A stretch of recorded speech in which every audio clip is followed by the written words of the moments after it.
Prince Philip and the Queen have very much been a double act, with one complementing the other for their different personalities and interests, according to royal author Ian Lloyd. Discussing the biggest achievements and legacy of the late Duke of Edinburgh, the author of The Duke, 100 Chapters in the Life of Prince Philip noted the late royal has been at the Queen's side on most of her engagements, visits and tours abroad. He told Express.co.uk, she could have done it herself because she was a very dutiful person, but she wouldn't have done it half as well without Prince Philip by her side because it was a double act, there were two of them. The Queen was this solemn, dutiful figure while the Duke of Edinburgh had his quirky sense of humour and an inquiring mind. Mr. Lloyd also pointed out the Duke of Edinburgh was very much in favour of change and innovation while the Queen was keener to retain the old ways and traditions at the palace. Prince Philip's desire to push the royal family into the modern age, however, helped the monarchy to become more relatable and connected to people in the long run.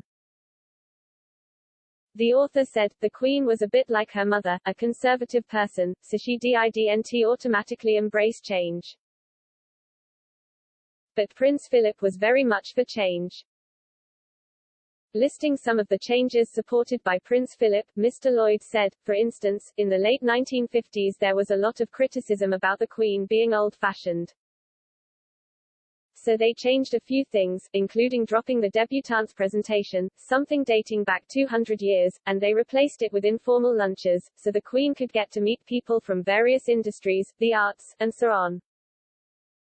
And then Prince Philip helped with change again in the late 1960s, when the monarchy was going out of favour. You had the Beatles, Carnaby Street, it was a very modern age and the royal family seemed very dull and old-fashioned. Philip rejuvenated the firm, he was behind the royal family documentary, it was watched by millions of people. And they became more friendly towards people, they made an effort to get to know the ordinary person.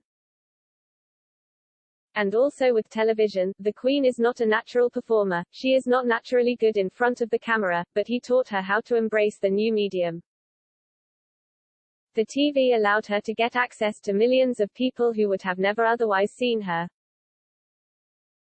Prince Philip suggested the Queen televise her coronation in June 1953, making it possible for millions of people across Britain to join her on that solemn day. He also supported the switch from radio to TV of the Christmas Day speech.